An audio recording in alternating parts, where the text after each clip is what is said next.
Welcome to Lotus Yoga and Counseling. This is Kailani. I am a licensed mental health counselor and registered yoga teacher. And this is going to be a slightly different kind of video in comparison to the other videos that I have on my YouTube channel. This is going to be in honor of Buddhist psychotherapy. When I was in grad school, I was in a Buddhist psychotherapy counseling class, and we read through the Tao Te Ching. And the Tao Te Ching, for those who are not familiar, was written by Lao Tzu, an older contemporary Confucianist who lived in 551 to 479 BCE. And the book, Tao Te Ching, can be translated more or less to the Book of the Way. And it's been translated multiple times. This particular version that I'm going to read to you was translated by Stephen Mitchell. And Stephen Mitchell describes the texts as the classic manual on the art of living, written in style of gem-like lucidity, radiant with humor and grace and large-heartedness and deep wisdom. He says it's one of the wonders of the world. So what I'm going to do is something that I do with my own clients in my caseload, kind of just reading it as an inspiration. So I will read through the texts. It's not actually that long, and it's written kind of in the style of poetry. And I will read it, and all you have to do is sit back and relax and just consider. So take from it what you will, leave behind what doesn't resonate, and see what kind of inspiration stands out, what you can take from this for your own daily life. So get comfortable. You might pause the video here to grab maybe a snack and some tea, or if you'd like to lay down, or grab a journal. There might be something that you find really fascinating that you want to jot down. So let's get started. Just a quick note before we get started. There will be some references to someone called the Master throughout the text, and it's been explained that the Master is basically just us, the reader. So the Master might be referred to as female or male, he or she, and really it's just applicable to whoever the reader is. Number 1. The Tao that can be told is not the eternal Tao. The name that can be named is not the eternal name. The unnameable is the eternally real. Naming is the origin of all particular things. Free from desire, you realize the mystery. Caught in desire, you see only the manifestations. Yet mystery and manifestations arise from the same source. This source is called darkness. Darkness within darkness. The gateway to all understanding. Number 2. When people see some things as beautiful, other things become ugly. When people see some things as good, other things become bad.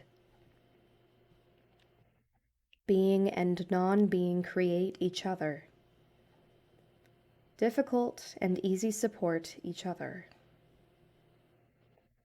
Long and short define each other. High and low depend on each other. Before and after follow each other. Therefore, the master acts without doing anything and teaches without saying anything. Things arise, and she lets them come. Things disappear, and she lets them go.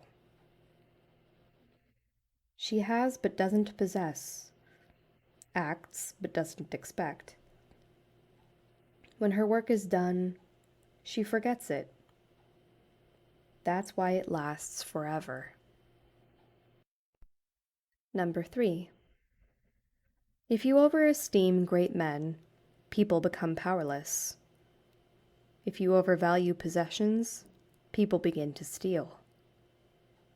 The master leads by emptying people's minds and filling their cores, by weakening their ambition and toughening their resolve.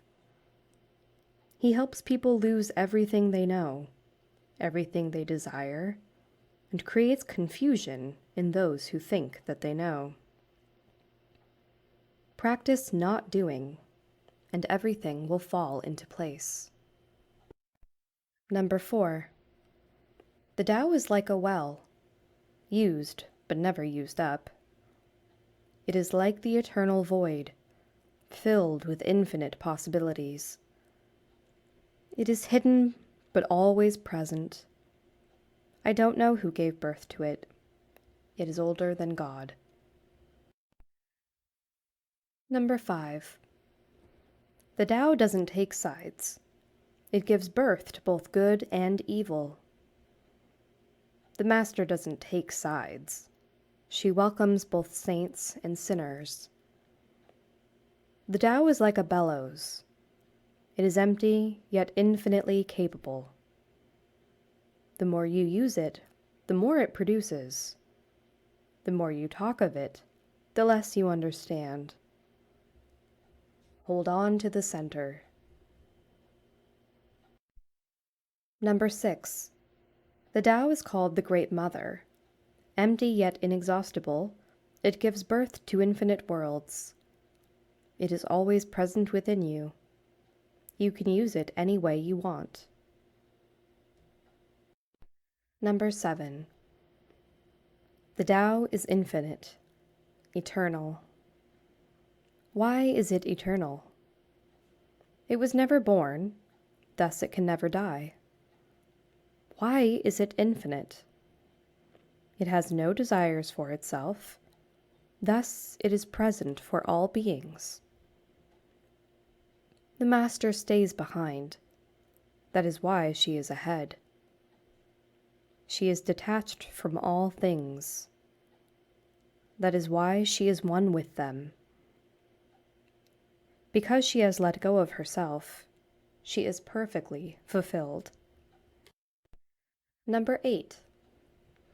The supreme good is like water, which nourishes all things without trying to. It is content with the low places that people disdain. Thus it is like the Tao. In dwelling, live close to the ground. In thinking, keep to the simple. In conflict, be fair and generous. In governing, don't try to control. In work, do what you enjoy.